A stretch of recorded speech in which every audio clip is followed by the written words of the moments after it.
Hello, brothers and sisters. Father Frank Pavone here, National Director of Priests for Life. Welcome to Priests for Life TV.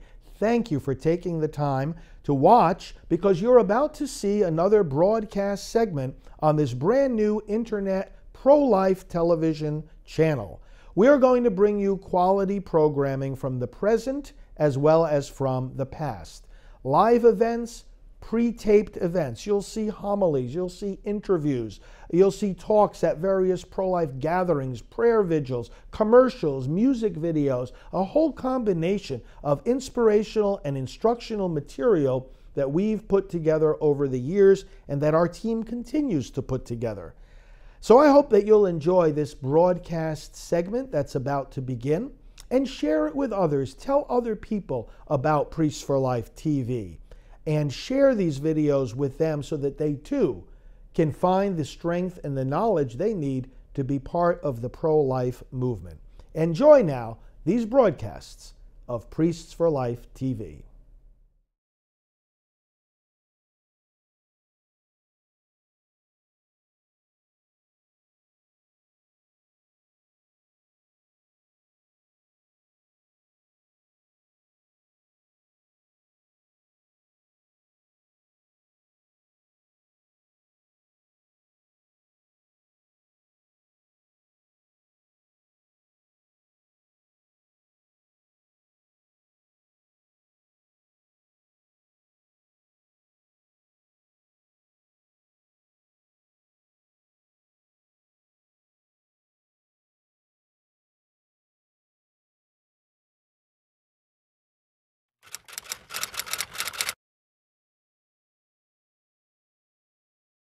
And you say the church should be involved in elections, but that you don't want the church to be a political entity. Can you explain the distinction?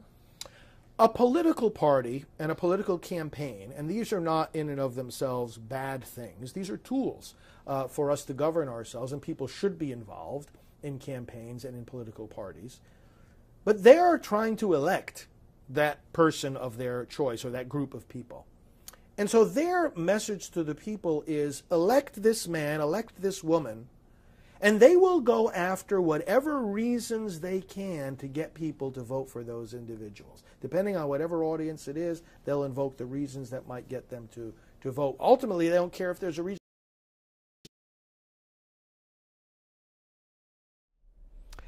Hello, brothers and sisters. Father Frank Pavone here, National Director of Priests for Life. Welcome to Priests for Life TV. Thank you for taking the time to watch because you're about to see another broadcast segment on this brand new internet pro-life television channel.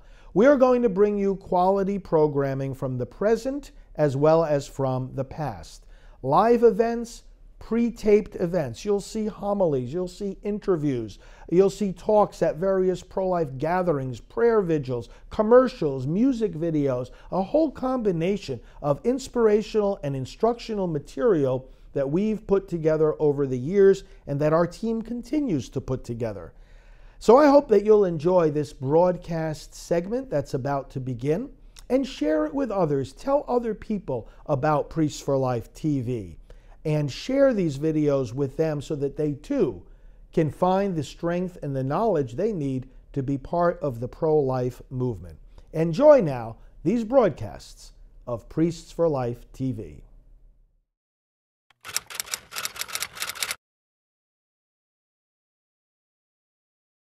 And you say the church should be involved in elections, but that you don't want the church to be a political entity. Can you explain the distinction? A political party and a political campaign, and these are not in and of themselves bad things. These are tools for us to govern ourselves, and people should be involved in campaigns and in political parties. But they are trying to elect that person of their choice or that group of people. And so their message to the people is elect this man, elect this woman, and they will go after whatever reasons they can to get people to vote for those individuals. Depending on whatever audience it is, they'll invoke the reasons that might get them to vote. Ultimately, they don't care if there's a reason or not. Hey, just vote for our person. You figure out your own reason. What's the difference with the church? The difference with the church is that while we want people to participate in that process, We don't, as an institution, say, vote for John Smith. We don't organize as a political party to get John Smith elected. What we organize to do is to teach the people who are going to elect him, or perhaps someone else, what are the principles by which we make those choices.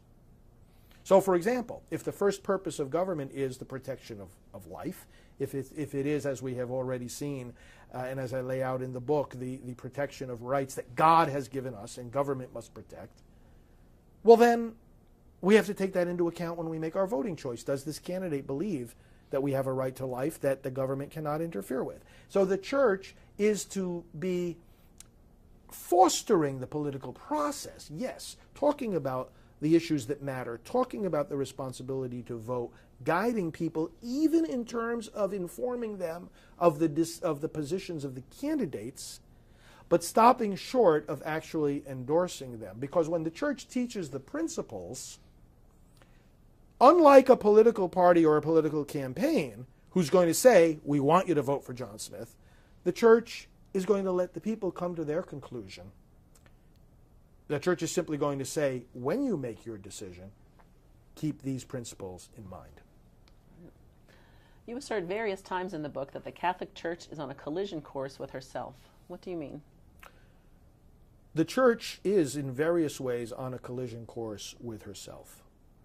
We are involved, and when I say we, I mean the church in the United States, and also Priests for Life in particular, in a big battle with the current presidential administration over what's called the HHS mandate. They're trying to force us to violate our faith and our conscience in our employment practices and our health insurance in particular. And we're saying no. Now, the church is therefore insisting on her freedom to teach and live her faith, and is saying the government cannot issue any mandates contrary to that. But then we see the church issuing mandates of her own that limit our ability to teach and live out our faith. And I'm talking again about those mandates that come out at various times from bishops' conferences or dioceses that say that we cannot, for example, distribute certain voter education materials, voter guides, or appear to be too political or partisan. And it's like, wait a minute. We have the freedom to teach our teachings even if it appears to be political. Appearing to be political is not some kind of limitation on the church's freedom. But we're on a collision course with ourselves, because we're speaking out of both sides of our mouth. We're saying at the one hand, yeah, we got to have the freedom to teach the faith. And on the other hand, oh, well, don't say this because, it's going to run afoul of the tax law.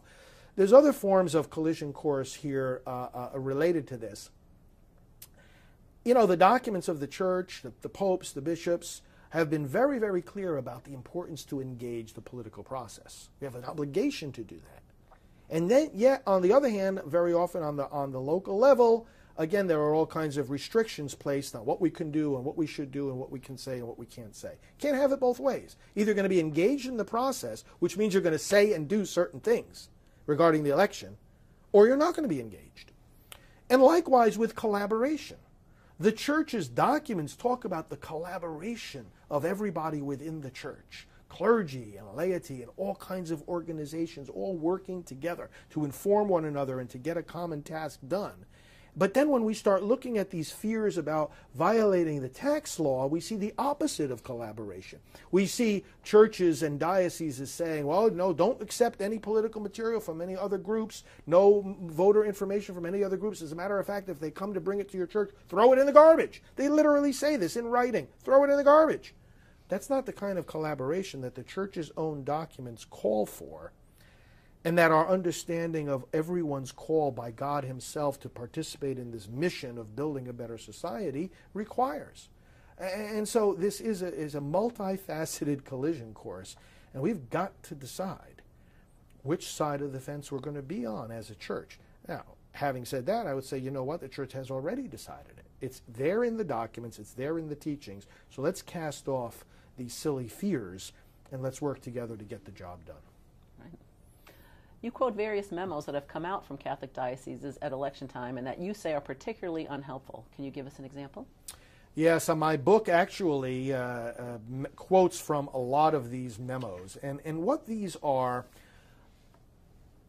are memos from the church's institutions taking the vagueness of the IRS interpretation of the law that says churches cannot intervene in a political campaign and actually making that vagueness worse.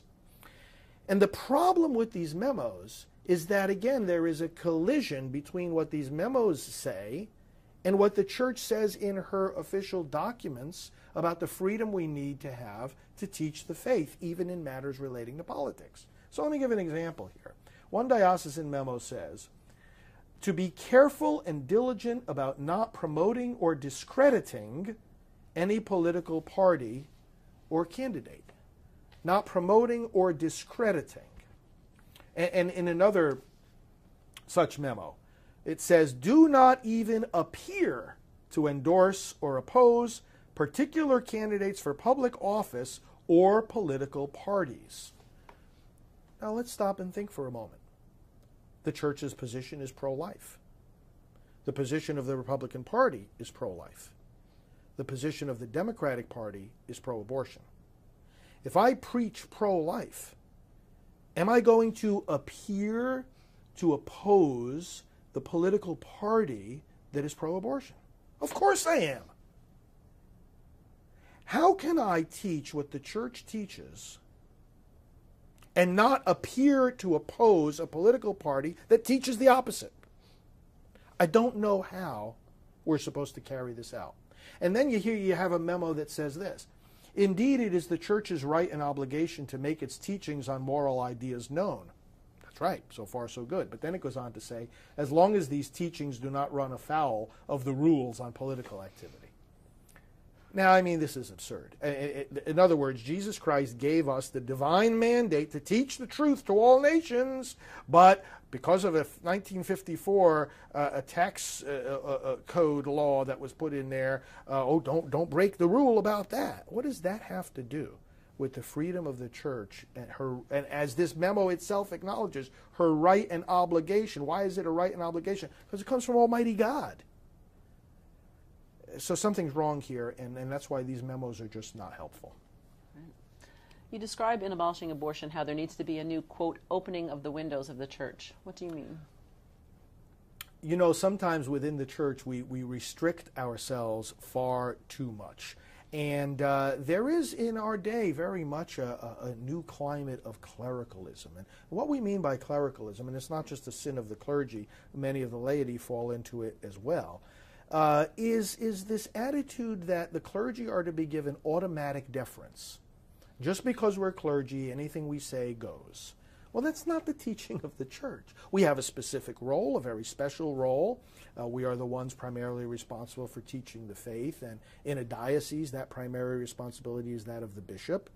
The priests are co-laborers with the bishop, and of course, in the whole world, it's the primary duty of the Pope. So we acknowledge there is a structure, there's a hierarchy, there's authority in decision-making, but we also acknowledge that everyone in the church is equal. We are all equal by our baptism. We are all equal in our basic human dignity. So if somebody makes a decision, well, if it's a legitimate authority and a decision legitimately made, then those subject to that decision have to follow it. But they also have a right to know something about it. And there's a spirit sometimes within the church, there's a climate that says, well, you know, the decision was made and we get no explanation. Or there's a climate that is impervious to input, advice, or criticism. And the actual official teaching of the church is very, very different from that. And what we see, and I quote it in this book in various places, from the Second Vatican Council and from Pope John Paul II and from other places, and let me quote this, for example, is that by reason of the knowledge, competence, or preeminence which they have, the laity are empowered, indeed sometimes obliged, to manifest their opinion on those things which pertain to the good of the church. So when we're speaking, for example, about the church's role in elections, there are lay people that have a lot of expertise in this. Attorneys who will tell us we are free to say and do certain things. So a bishop shouldn't make a decision about what the diocese can and cannot do, or what the parishes can and cannot do, in a vacuum. He should make it with the proper input from these experts and really a listening heart. It's not all about your authority to do what you're going to decide. It's about us as a community all working together, because we all have responsibility to advance the church's mission, not just the priests.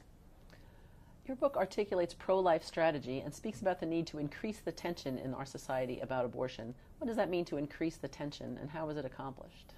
There is a tension between the mindset that would accept abortion, see it as a right, see it as a choice, and the natural tendency that we have to react against gruesome violence. In our human nature, we shrink away from violence, from dismemberment, from decapitation, from what the terrorists do.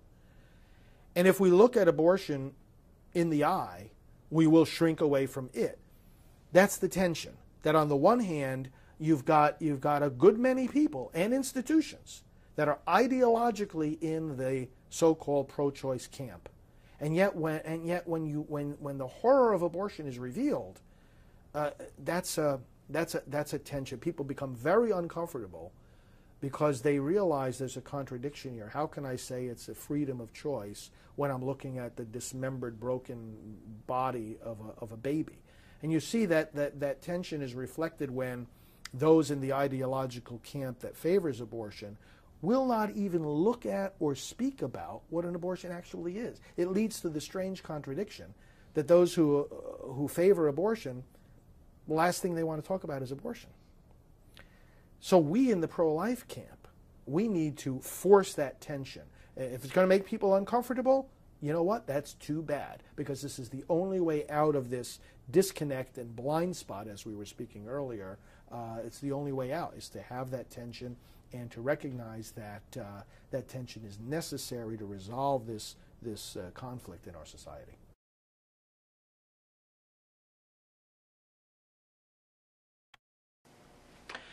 Hello friends, I'm Father Frank Pavone, National Director of Priests for Life. In November of 2002, the Vatican, through the Congregation for the Doctrine of the Faith, which at that time was headed up by Cardinal Ratzinger, who is now Pope Benedict, issued a document, which I have here in my hand, called On Some Questions Regarding the Participation of Catholics in Political Life. It's called a doctrinal note. Shortly after this document came out, I interviewed our friend and our Priest for Life advisor, Cardinal Renato Martino. He was serving at the time as the president of the Pontifical Council for Justice and Peace, and he was for a long time the Pope's representative at the United Nations. Our interview talked about the elections and Catholic responsibility in the voting booth. Listen to what Cardinal Martino had to say in reflecting upon this note from the Vatican in regard to the duty of Catholics to vote, and to vote in an informed, responsible way. What a better motivation can we have to be involved or become more active in the making our societies, our world, a better place? And what could be easier than being an informed and active voter? Voting is a right as well as a duty, but it is also essential to be informed and to vote as your heart and your conscience tell you. Well, the Cardinal makes an important point, and obviously we have to inform our conscience through the teachings of the moral law and the Catholic faith. The importance of being consistent is also stressed by this doctrinal note. In fact, the note is essentially telling us we are able to know the difference between right and wrong, between good and evil. The political life of our day often involves politicians saying, well, what's right and what's wrong, it's up to each individual. We really can't know for sure how we're supposed to apply the moral law to our political life. But the note and also the words of the Cardinal make it very clear that in our public life as well as our private life, in the voting booth as well as everywhere else, we have to be consistent with what we believe and with what the moral law teaches. Listen again to what Cardinal Martino has to say. The note stresses the fact that a person, a Catholic, or anyone with a well-formed conscience, a well-formed understanding of right and wrong, good and evil, can never vote for a political program or law which contradicts the fundamental contents of faith and morals. A Catholic politician or a Catholic voter cannot separate himself or herself from his or her moral responsibility. You cannot choose when and where to be Catholic, and that includes political life and voter responsibility. My friends, I invite you to spread far and wide the message that the Cardinal gives us here. And this document, by the way, can be found on our politicalresponsibility.com website. The message of consistency. Some people say, well, this is what I do in my public life, this is what I do in my private life. But we are each one person. We have one conscience. We have to be faithful to it. The same hands that we lift up in prayer are the hands that pull the lever in the voting booth. The same eyes that read the Word of God are the eyes that read the names on the ballot. Let's not forget that we continue to be Christian, we continue to be Catholic when we enter that voting booth. God bless you as you prepare to vote in this election.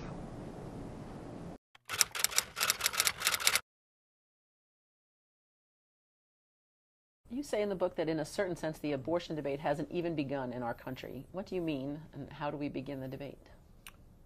We have a so-called debate on abortion in our country, but many of those debating the opposite positions on this issue are talking past each other. Because what I have in my mind when I say the word abortion is the dismemberment of a living human child, and I can see the broken body parts. And what the person I'm talking to, who may be on the other side of the issue, may have in their mind when they say the word abortion is something very different, very much sanitized, something that is very much abstract. It's not bloody victims or body parts. It's choice and constitutional rights and freedom. Well, then there's not really communication going on there. There's not really a discussion of abortion. There's two discussions going on. One about stopping dismemberment of children, and the other about upholding constitutional rights and women's health. That's not a debate. That's two people talking past each other. So to begin the debate on abortion, we have to agree what we're talking about. And what an abortion is not something that you or I or the pro-abortion people decide. It is what it is. It's a procedure, and the medical textbooks tell us, tears the arms and legs apart, crushes the head. Let's start by talking about what we want to talk about. And that's what I mean by the debate has not, in many cases, has not even started. How does abolishing abortion help people understand the strategy behind the undercover videos being released about Planned Parenthood? This book actually talks about the strategy of exposing abortion. It's a biblical principle. Paul's letter to the Ephesians 5:11 says, have nothing to do with the fruitless works of darkness, but rather expose them. And I talk in the book about the fact that a key element in bringing abortion to an end is to look it in the eye, quoting actually John Paul II, to have the truth, to the strength to look at things in the eye and to call them by their proper names, including when they're very horrific evils. Exposing abortion means exposing the procedure, exposing the damage it does to people, and then thirdly, exposing the corruption in the abortion industry. And to expose the corruption in the abortion industry, we do that by opposition research, we do it by dialogue with people in the industry, we do it by listening to the testimony of the people who have come out of the industry, and a fourth way we do it is by going into the industry undercover. So as this book was being written, I knew about the project that was going on with the taping of these meetings and conversations within the leadership of Planned Parenthood. And so I even say in the book, I said we are going to have very soon a public manifestation of exposing abortion in ways that have not been seen before on this scale. And that's what engages people. It helps them overcome that blind spot and that disconnect that they have about the unborn child.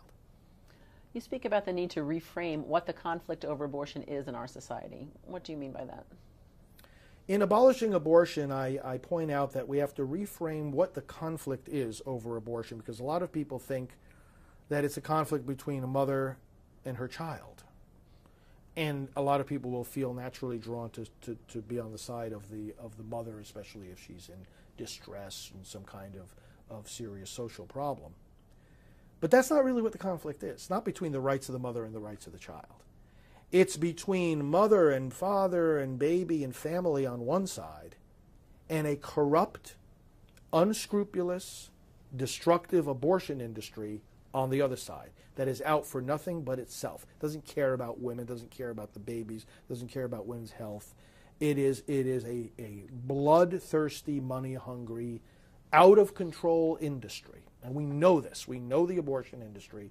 We've been looking at it from the inside for decades.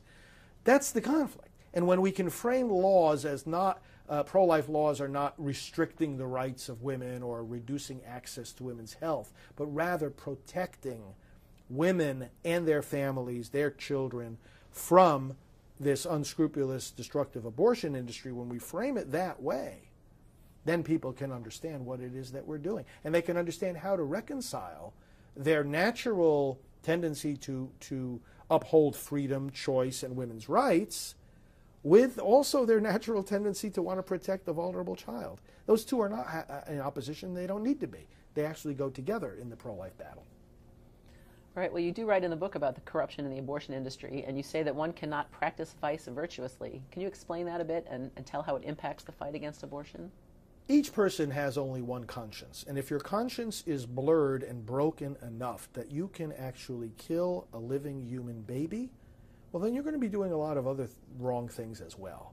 You can't practice vice virtuously. You can't be committing the murder of children and at the same time, keep your tax records just right and follow all the moral standards of medicine and avoid malpractice. The abortion industry, which is based on the killing of children, is mired in all kinds of other immoral and illegal activity, malpractice, sexual abuse, and as we see in the videos that have been released, even the gruesome sale of body parts of babies. And the strategy I outline in the book is that because you cannot practice vice virtuously, we can close a lot of these abortion facilities and bring an end to abortion by revealing the illegal things that the abortion industry is doing and prosecuting them on those fronts. That can shut down abortion facilities and shut down the entire abortion industry without even changing the law on abortion. Now, the law on abortion does have to be changed for other reasons that we outline in the book, because you have to preserve the proper nature of government. But when it comes on a very practical level to closing that abortion clinic in your town, get them on the illegal things that they're doing. Get them on the malpractice, because most people across our country, even if they believe in so-called pro-choice, doesn't mean they believe in malpractice, doesn't mean they believe in selling body parts. It doesn't mean they believe, certainly, in sexual abuse going on inside the abortion clinic. Where does your book assert that the duty to defend life comes from? The duty to defend life does not come from somebody telling me, whether in the state or in the church, that I have to do it. It doesn't come from a decree of the Pope. It doesn't come from a decree of the Supreme Court. It comes from our own humanity and from the God who created us. That's where the duty to defend life comes from. We're talking about something here that is so basic, that is so integral to being a human being, that you cannot renounce the responsibility, and nobody can tell you not to carry it out. How do you explain in Abolishing Abortion that the pro-life movement is a movement of love? Everything that the pro-life movement does is inspired by love. Love seeks the good of the other person, and therefore, first and foremost, that person's life, that person's basic protection.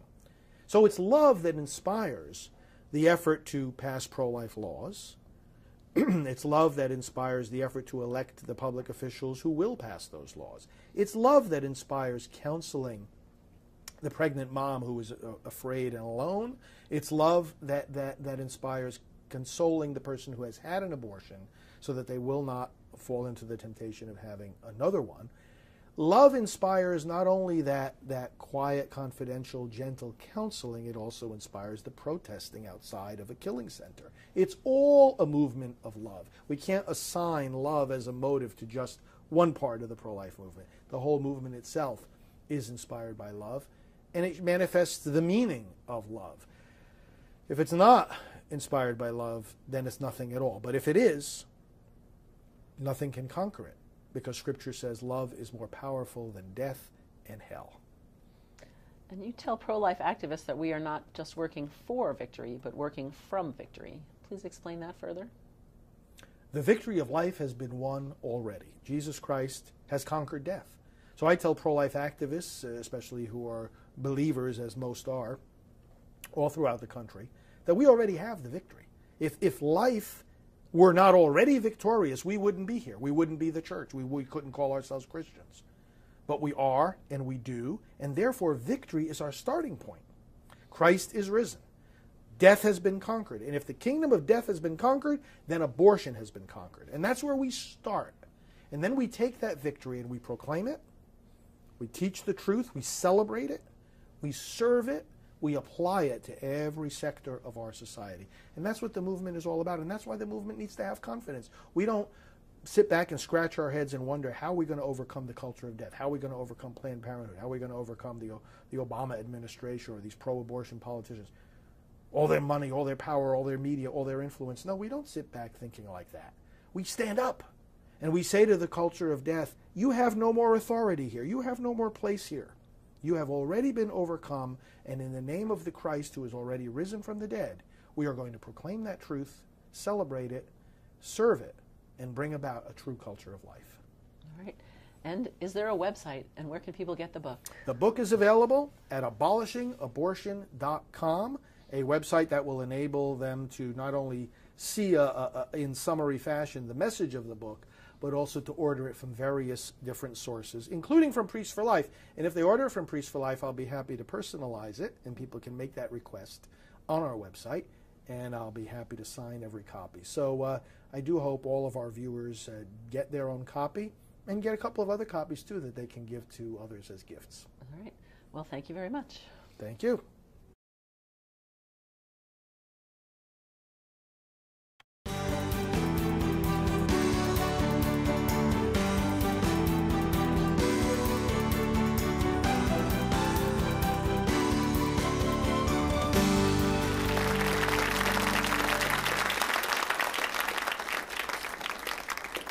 Welcome once again to another edition of the Catholic View for Women. So good to have you along. I'm Teresa Tamio, one of the hosts of this program, along with my co-hosts, of course, Astrid Bennett Gutierrez from Hispanics for Life and Janet Morana from Priests for Life and Silent No More. I also host a daily radio show that's co-produced by EWTN and Ave Maria Radio called Catholic Connection, and I hope you tune in every single day to listen to that as well. Now, let me give a little disclaimer here, because all of us are going to get our Italian up, our Spanish up, and our Irish up over this study that came out earlier this year that went viral and caused a big brouhaha in the world of our overly sexualized and overly radical feminist culture. So, did you know that there are no more Mr. Nice Guys, or that we shouldn't want to be involved with and potentially married to or date a Mr. Nice Guy? No, it's the mean guys, the ones that treat us like dirt, that are really the nice guys. Talk about stepping through the looking glass. Talk about living in a topsy-turvy world. Welcome to the world of the 21st century. This is nuts. There was actually a study, and this is what we're going to talk about, that was called Benevolent Sexist or Sexism. Basically what it says is that the guys who are treating you nicely, perhaps opening a door for you, being just generally polite, or perhaps your husband is a good husband and treats you with dignity and puts you on a pedestal because he loves you and adores you and wants to treat you like a daughter of the king, which is the way we're supposed to be treated. But oh no, don't be fooled. He's really a bad guy in disguise. Are you kidding me? I know. It was absolutely ridiculous. And I mean, they had, if you saw the original article, there was these bullet points. But this was done by a one. university on the East Coast, by the way, just to mention that. And then, of course, they went over to the United Kingdom, across the pond there, and the Daily Mail is what did a big story on it, and that went even more viral. But they did this little chart of hostile sexes versus benevolent sexes. So the hostile guys, point one is they ban women from sports clubs, okay? And the benevolent sexes, they hold doors open the for women. atrocity of it all. I'm terrible. so ashamed. How dare they hold a door open First for of all, us? Who do they think they are? But first of all, holding doors open. I hold doors open for people all the time. I hold doors open too. It's a kindness to do as a courtesy to a fellow human being. Mm-hmm. Oh no, let the door slam in their face. That's better. I mean, it's really. I mean, how does that make you? I don't get that one. A ban, and like the hostile guys, they ban women from sports clubs, and then if you're, I don't know, it just doesn't make sense to me. And of course, the other point was the hostile sexes, they wolf whistle at women. Now, listen, I live in New York City, and we go by construction sites all the time. I haven't never heard, I don't know where this wolf whistling at women comes from, but I have never heard it. You know how they claim the construction workers will whistle girls as they go by? Mm-hmm. I don't know, maybe it's something from the past. Mm-hmm. You know, maybe they're in the, I don't know, the 50s, the 60s or something. Well, you know what they're trying to do here is they're trying to make the good guys look like the bad guys. And so they pick the worst of the worst. Obviously, this is mistreatment of women. Yes, Wolf whistling at women is horrible. Loving topless calendars, leaving the housework to the wives, which is so untrue. In my household, my husband has always helped me, and he's better at the housework than I am. He irons, he sews. When you stay at Teresa's house, Dominic makes the coffee in the morning, and he brings it to Teresa before, you know, I mean, and to me too, when I stay at Teresa's house, Dominic's wonderful like that. Believe women who claim to want equality actually want special treatment. Say most women interpret innocent remarks as sexism. So they take the worst of the worst, real sexist, and then they put up the good guys. Yeah, well, that's what I was about to say. That's sexist too. This wolf whistling, they compare that to men who call women dear, love, honey. Oh, come on. They're comparing that. Exactly. That's crazy. The thing is, these gestures might seem small or trivial or what's the big deal, but in reality, it's so much in the nature of men, and God put it there to have a spirit of mission, of sacrifice, of wanting to express these things. So as women too, how beautiful is it to see, and I still see it today, young men that are at the gym or anywhere, they're ready to open the door. And as a woman, I feel like I step back and I let them do that, and it feels so nice for a woman, because God put in us a sense of femininity and receptivity to these gestures. So I think they're just these gestures that are natural to men and women. So as the lines get blurred and women start to reject the notion that we have a special role, that men also have a special role, that's where we get into trouble. I think this is what's pointing to. This is the aim of this. It's to continue this radical feminism of the idea that women and men have to attack, not attract or work together. It is totally against what the church teaches in beautiful documents such as Mulieris Dignitatem and the Papal Letter to Women, both by St. John Paul II, that we are to complement each other. Not to fight each other, but that we balance each other out. And this is saying, no, no, no. It wants women to be suspect. It wants women to think that all men are treating them badly. And then what do? They turn around and they embrace something as evil and as awful as 50 Shades of Grey. I mean, you look at that movie when it came out earlier this year in February, how many hundreds of millions of dollars has it made around the world now? And it's about a sadomasochistic, abusive, totally abusive man who takes advantage of an innocent girl. And this is all the rage, so that's good, and the good guys are bad. I know. I mean, the other thing that they're picking on about the good guys here is refuse to split a bill. I mean, what's wrong with, you know, what's wrong if the guy wants to treat you to dinner? You know, in Mexico, I mean, what's wrong with that? In Mexico, there'll be a group of friends, guys and girls. The bill comes, the guys start talking about how they're going to pay the bill. The girls know. They're not even the girlfriends. It's just something beautiful and natural in the culture that men kind of have these gestures, have these roles, and it's not a It's bad respect thing. for women. It's respect, appreciation too, you know. Do you think women understand how much we're setting ourselves up to be treated badly? Yeah. Instead of raising our standards, we're lowering them further and further. I think that's the wrong direction. Yeah, it's utter insanity. Well, you know, there were all kinds of courtesies that, well, you know, I mean, I was born in 1952. I don't lie about my age. And when I was growing up as a kid in Brooklyn, men actually tipped their hats to women, you know, if they went down the street.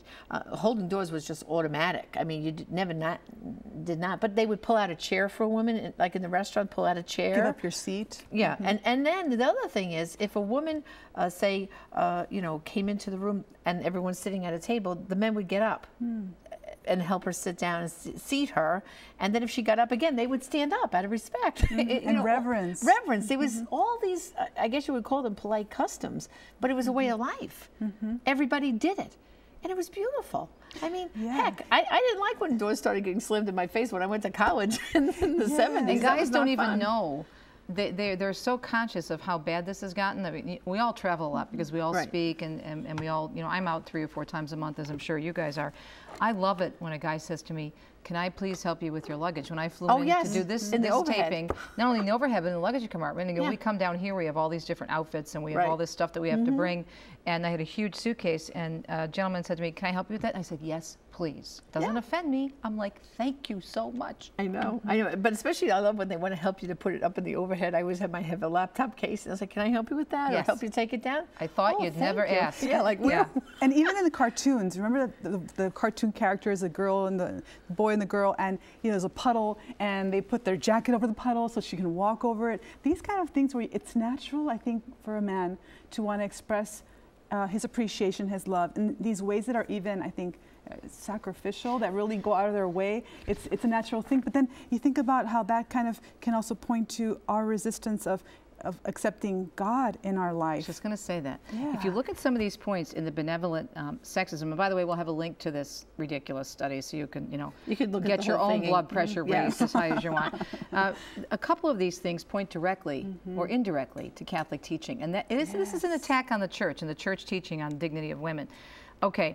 Offer women their jacket if they look cold. That's being polite. But say a good woman should be put on a pedestal. What does the church teach about the dignity of women? All women, of course, starting with Our Lady, are put on a pedestal. We're all considered children of God, and we're all heirs to the throne because we're sons and daughters of the King of Kings. But say a good woman should be put on a pedestal, and say men should make sacrifices to provide for women. Why is that bad? But see, this is what they're saying. It's bad.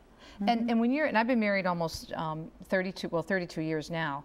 And when I think about how our relationship has changed when we came back to the church and getting a true understanding of what it means to really love, the whole idea of marriage is self-sacrifice. And this is contradicting that and attacking that. Ephesians 5, where we're supposed to, a spouse is supposed to love his wife the way that Christ loved the church. Sacrificially, he suffered. He gave his whole life for the church. Christ did, and then we're called to imitate that. So all these things, you're right, absolutely point to this. And you look at, for example, the book of the Bible, Song of Songs, where the marriage is compared to the union between God and the soul. Exactly. So the more that you blur that, I began to read into this and say, this is a rebellion against God, clearly, because when you begin to blur the sexes and they represent, they represent God, then this is what's happening here. And as Christians, we have to see that and just kind of call it for what it is and defend these beautiful gestures that we see. And some people say, because I get into this a lot with some of my listeners, well, you shouldn't be promoting this because this is a bad study. But we have to talk about these things because this made huge news when this story broke. And as Janet said, the Daily Mail picked it up in the UK and it went even viral over in Europe, and everybody was talking about it. And if we don't talk about it from a Catholic perspective, you're only going to hear about it from what the world says. And it's important for us to draw from what's happening in the culture, which is the whole idea behind this show, to say, okay, these are subtle and not so subtle attacks on the Catholic Church and our Catholic teaching. What do we do with this and how do we address this? Well, the other thing too is, people don't realize that because of Facebook and all the social media, young people find this stuff and then they're thinking like, oh yeah, that sounds okay. That's true. Yeah, that sounds okay. And like you're saying, Teresa, unless we come in there and say, wait a minute, time out. No, this is terrible, this thing. What it's saying is that we have to accept being treated badly. And if we realize that when a man treats us well, that it's not really a good thing for us, we set ourselves up, as Pam Stenzel has said on this series, of this 6th season that we're doing, that we set ourselves up for this because the girls are, the way they're dressing, the way they're acting, the way they're accepting bad treatment. The research that's been done by experts, for example, like Pam and also Dr. Miriam Grossman, who I've interviewed many times, the way women just put themselves out there and allow themselves to be used and abused, especially sexually, and how we're seeing more violent pornography. This ties, it's all connected. It's all connected. You know, I like what Pam, one of the quotes Pam said was, it's how you bait the hook, and basically the kind of guy you're going to attract. Well, if you're dressing very revealing with, like, you know, I've seen people with their little tushies sticking out practically, and shorts, girls, and of course the tops, they're coming out of them. Well, what kind of guy you think you're going to attract? Right? I mean, you're not going to get a good guy. Right. But if you're dressed modestly and you know, have nice makeup on, but not like all crazy done up, well, you're going to get a nicer guy attracted to you. It's all like Pam says, how you bait the hook. And if you're baiting it with very scantily clad clothes, then you're going to get someone that's not going to respect you as a woman. And this point, too, under benevolent sexist, call women love or dear. So what do you want to be called? Hey, you? Or even worse? I mean, Yeah, my know. husband and I have all these names for each other. Oh, I know. And Teresa says she calls Dominic Peaches. Peaches. So I call him cute. Peaches. I call him Dommy. I have all these. Yeah. He's going to absolutely go berserk when he sees Oh, the if he show, sees this but- show, he's going to say, okay, It's okay. Jen, you, It's okay. Teresa. I talk about it on the air anyway. But I have all these little terms Endearments. of They're endearment. endearments. He calls me Principessa. Right. Every morning he brings me my That's the coffee best. and he And says, Principessa, Buongiorno, for those who Principessa. don't speak Italian, is a princess. Yeah. and so that's bad? No, those are No. terms of endearment. Absolutely. But this is teaching otherwise. So we're going to actually hear from an expert on this. Right. A wonderful professor, a friend of mine at Sacred Heart Major Seminary in Detroit. I remember when Janet and I called him to do this interview, he had a field day with this too. So Dr. Edward Echevarria will be joining us up next on this edition of The Catholic View for Women. No more Mr. Nice Guy, huh? Well, we'll see about that right after the break. Stay tuned.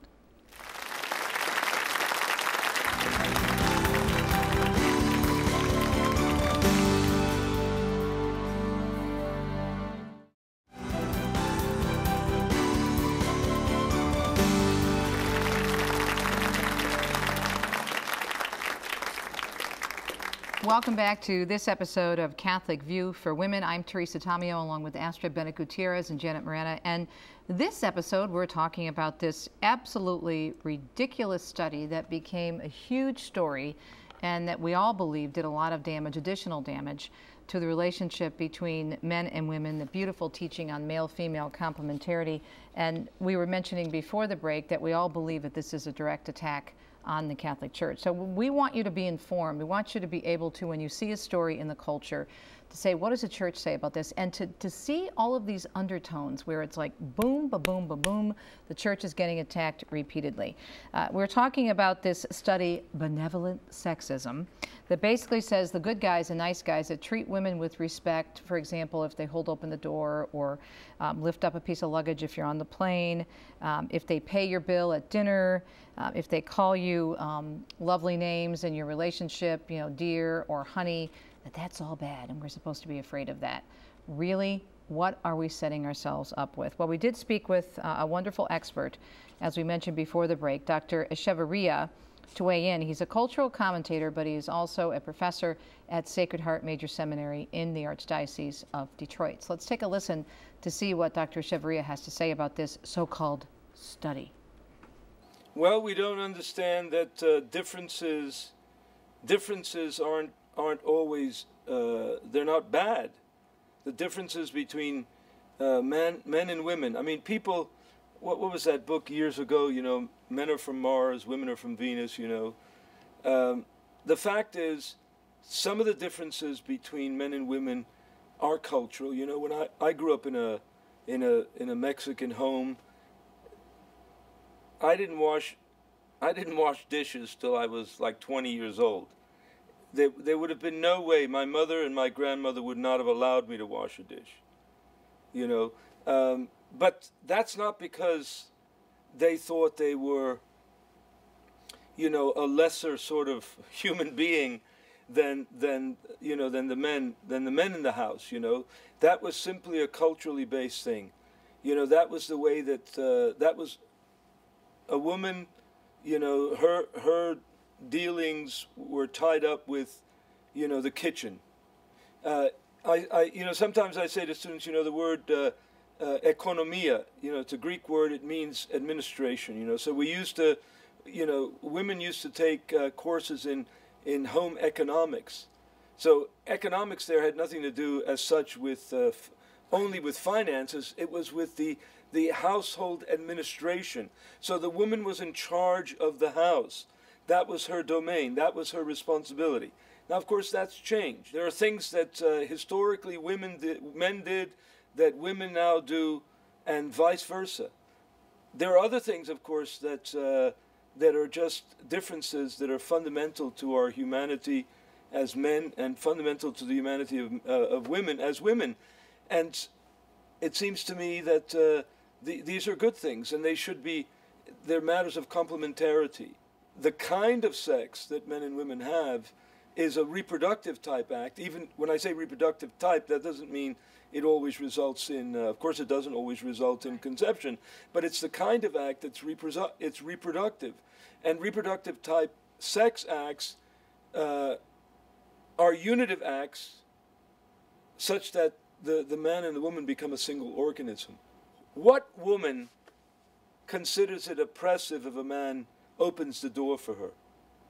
Or you stand up if a woman comes into a board meeting or comes into a room, or you hold if a woman is going, you go into a restaurant with your wife or a woman that you're taking out for dinner or something, and you pull back the chair so that she can sit down. Or, I mean, I just think sometimes people are going to laugh about this. I mean, you'd have to be persuaded that somehow any act that highlights a difference between a man and a woman is somehow an oppressive act. Benevolent sexism, I mean, the fact that it's called sexism assumes that there's something oppressive there, that the man, the very fact that the man is holding the door for you, the very fact that the man, pays for your dinner, the very fact that he holds, he pulls the chair out or stands up. I mean, who thinks that those acts are inherently oppressive acts? I think the idea is that he wants, that the people behind this study want people to think that way. So they start putting studies like this out there so they can be desensitizing to us, and we could say, maybe I am being mistreated. Right. Mm-hmm. Absolutely. And he was mentioning a cultural situation where he's Mexican. I'm Mexican, part Mexican too, and I saw these roles that were very, very clear. I grew up with very clear roles myself, and I actually like them. My mother taught me, for example, something that maybe is unique to the Hispanic culture is a young man, he calls you, like he pursues you, let him show interest, know. And what I noticed was that it made me feel treasured because I knew that he was interested, and then in turn, I noticed that he was also happier because he was being allowed to be in his role, to pursue, to show his interest, So even these kind of things that might seem trivial, I really do think that they allow for people to understand and appreciate the differences. Mm-hmm. They're beautiful. God created us to be complementary to each other. Right. Well, of course, St. John Paul II did a lot of teaching on theology of the body, and people may not realize that every Wednesday in Rome, the Holy Father gives us an audience. Well, back in the 80s, that's when John Paul II gave us the beautiful theology of the body teachings. What I'd like to do right now is read a little bit long quote, but I think it's worthwhile because it addresses this. He actually gave this at the general audience on August 11th in 1982 as part of his Theology of the Body catechesis, and this is what he had to say. Addressing husbands and wives, the author recommends them to be subject to one another out of reverence for Christ. The mutual relations of husband and wife should flow from their common relationship with Christ. It is above all a case of respect for holiness. The mystery of Christ, penetrating their hearts, should lead them to be subject to one another. In fact, we read, "Wives, be subject to your husbands as to the Lord." In saying this, the author does not intend to say that the husband is the lord of the wife, and that the interpersonal pact power to marriage is the pact of domination of the husband over wife. Instead, he expresses a different concept, that the wife can and should find in her relationship with Christ, who is one Lord of both the spouses, the motivation of that relationship with her husband, which flows from the very essence of marriage and of the family. Such a relationship, however, is not one of one-sided domination. The husband and wife are, in fact, subject to one another and are mutually subordinated to one another. The author of the letter the letter underlines this love in a special way. In addressing himself to husbands, he writes, "Husbands, love your wives." By expressing himself in this way, he removes any fear that might have given rise from the previous phrase, "Wives, be subject to your husbands." Love excludes every kind of subjection whereby the wife might become a servant or a slave of the husband, an object of unilateral domination. Love makes the husband simultaneously subject to the wife and thereby subject to the Lord himself, just as the wife to the husband. The community or unity which they should establish through marriage is constituted by a reciprocal donation of self, which is also a mutual subjection. But that whole thing of, as I was saying before the break, of this sacrificial idea of marriage, That's giving right. yourself totally for the benefit of the other Of the other person. The world is just not. The world just is doesn't opposite get it. that. Right. Opposite, Right. opposite. You enter a relationship just to take or make me Yeah, happy, quid pro quo, expect it, right. instead of saying I'm going to enter into this relationship to serve, to honor, and to help that person get to heaven. I mean, the priorities are shifting, and unfortunately. But this really scares me because some people are saying, "Oh, it's just one study," but when it's taken and it's blown up as this huge story, and you come up with a phrase, you know, the language Right. is very effective. Benevolent sexism. It gets the idea into the head, especially of younger girls. And I was mentioning before the break that there's a lot of experts, Pam Stenzel, Dr. Miriam Grossman, who are looking at now the increase in violence in relationships. Teenage girls are now thinking in many ways, because of the studies that have been done, that some sort of violence in a dating relationship is normal, not only That's normal, right. but a sign of love. And what does this say? This is that same, you know, subtle or maybe not so subtle idea that it's better to be treated badly than to be Right. treated well. We have about 2 minutes left, so I'm going to turn it over to our teacher in residence for our homework. Well, just briefly, I want to remind our viewers, we have our beautiful symbol, the Madonna of the Kitchen, available at the Religious Catalog, which, of course, if that's in your home, this is the true looking to Mary, to how women should be treated.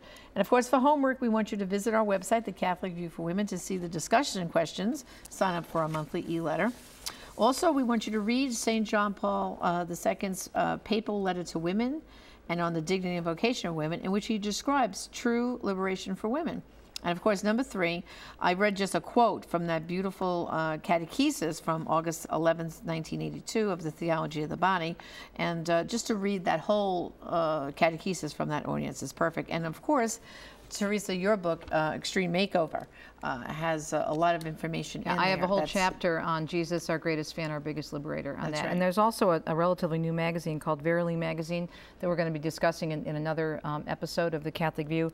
It's a beautiful, beautiful magazine for young women, all about their dignity and about fashion and you know, putting our best feet and shoes forward for the Lord. That's right. We're all out of time. Great discussion. Don't forget, as Janet said, always great resources at thecatholicviewforwomen.com.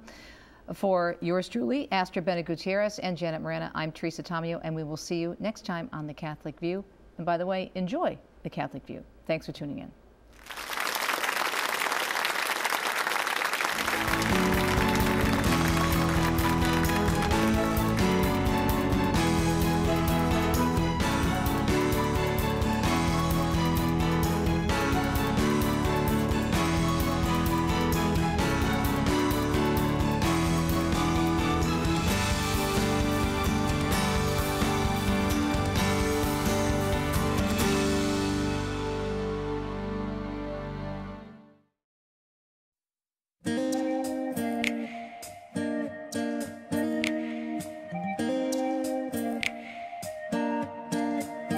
In my fear, I believed a lie all those years. I was trying to hide away, ashamed of the light of day. Made a choice, thinking I'd be free, but that choice, it imprisoned me in my shame, till I stepped into the light of God's light. The healing began. I'm free from the shame, I'm healed of the pain. I will be silent no more. I'm free from the lies, love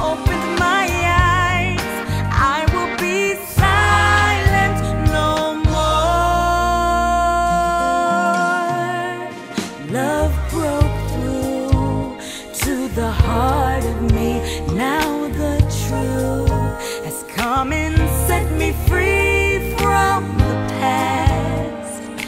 When I stepped into the light of God's love, forgiven at last, I'm free from the shame, I'm healed of the pain. I will be silent no more. I'm free from the lies. Love opened my eyes. I will be silent no more. There is power in our story, freedom from this night. There is healing and forgiveness if we step into the light. I'm free from the shame, I'm healed of the pain. I will be silent no more. I'm free from the lies. Love opened my eyes. I will be silent no more. I'm free from the shame, I'm healed of the pain. I will be silent no more. I'm free from the lies. Love opened my eyes. I will be silent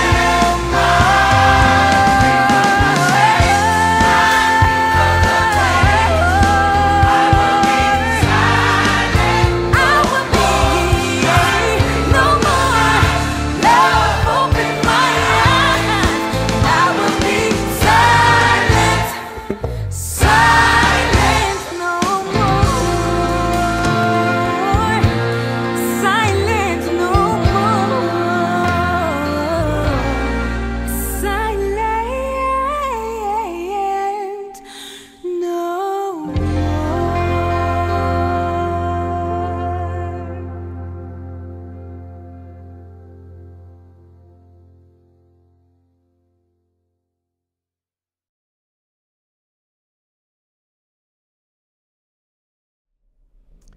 Well, friends, thank you for watching Priests for Life TV. I hope you've enjoyed this particular broadcast segment.